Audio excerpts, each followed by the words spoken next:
don't judge the feeling. And what happens is the mental body has a story. The mental body says, okay, for example, in this moment, the mental body here might say, I expect he's going to ask these questions, right? Now, these are only the questions I'm prepared to deal with, because this is the mental body's version of what's going on. Now, you don't ask the questions, the mental body goes like, now what's going on here, right? This is not right. This is not how it's supposed to be, because you're asking the different questions to the ones that you're supposed to be asking. The mental body wants to control everything. The mental body cannot cope with the unknown. It has to have everything. It has to have a beginning and an ending in each step.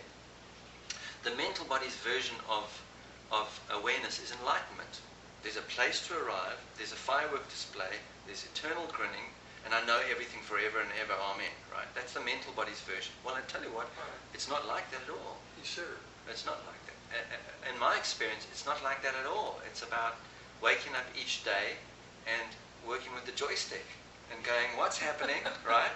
And responding to it rather than reacting. And where I react, to go into myself and say, what is blocked here that causes me not to be able to accept this, right? To think it should be different than yeah, it to is. think it should be different. What happened to me that caused me to not be able to move here, where I go into resistance?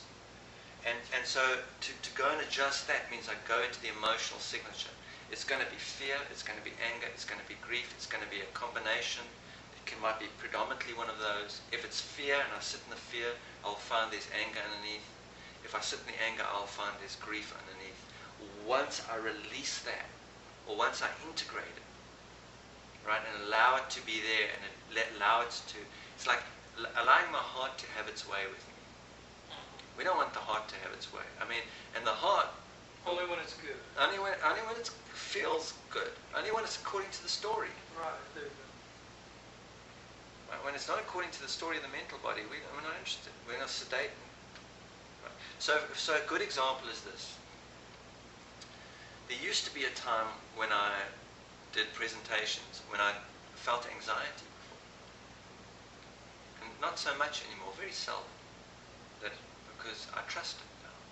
But there was a time when I felt anxiety. Anxiety is an interesting word, any exit, right? It says any exit anxiety.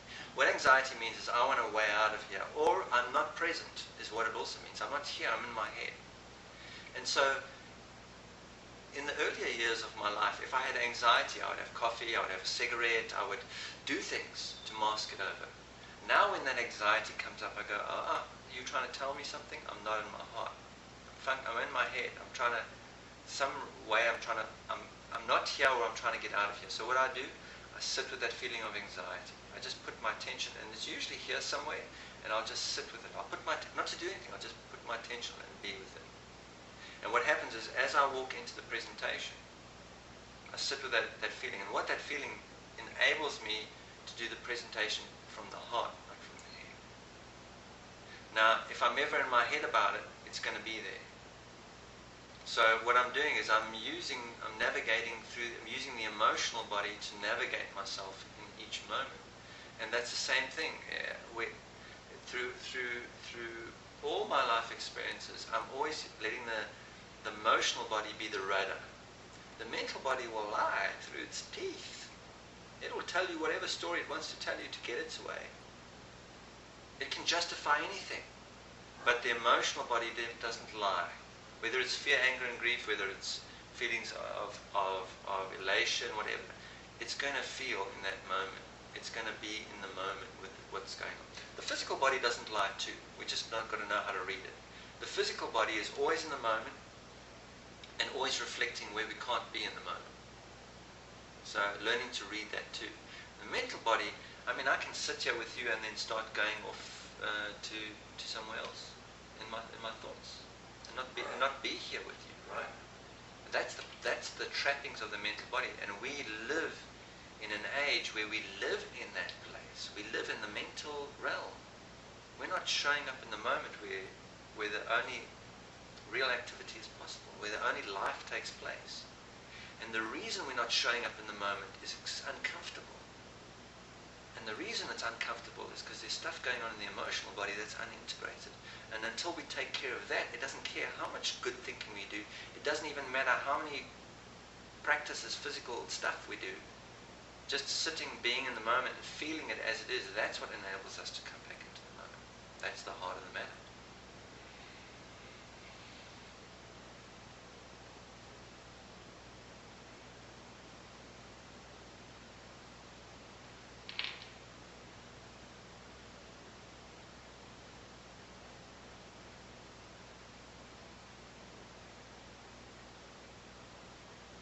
It's beautiful.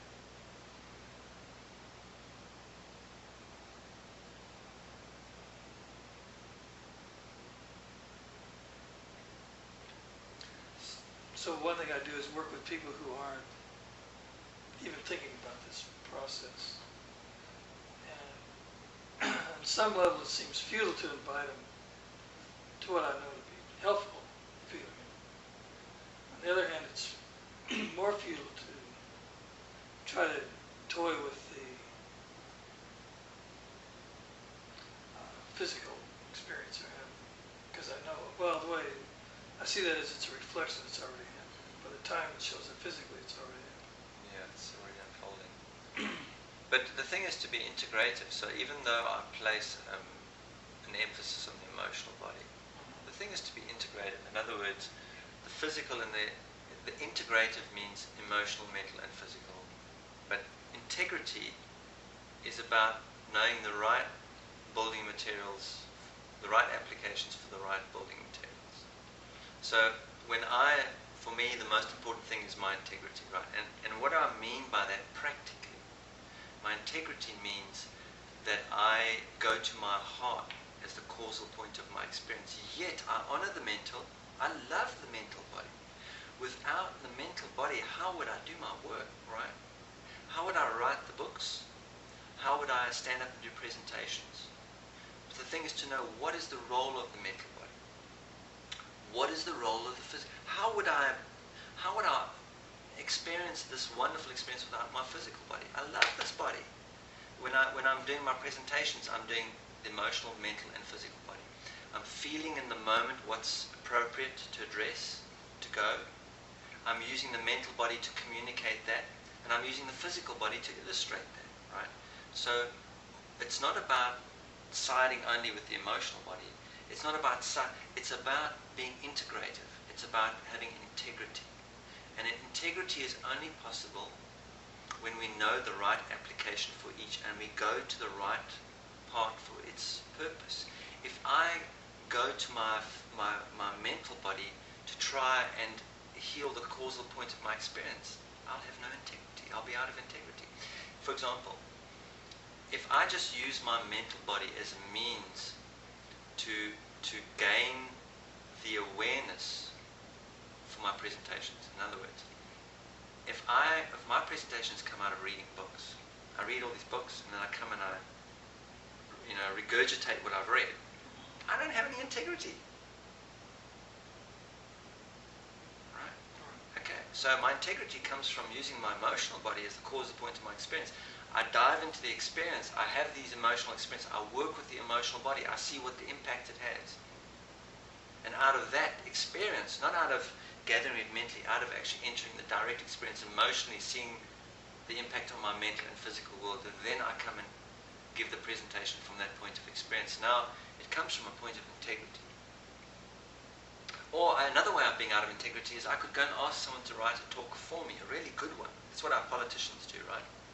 They get someone to write a talk and then they read it and they sound really smart, but we know they don't have integrity because someone else is writing that speech. I mean, if you think about top religious leaders in this world, right, that are supposed to be the divine connection with God, and when they go and give public presentations, they read a speech. Give me a break.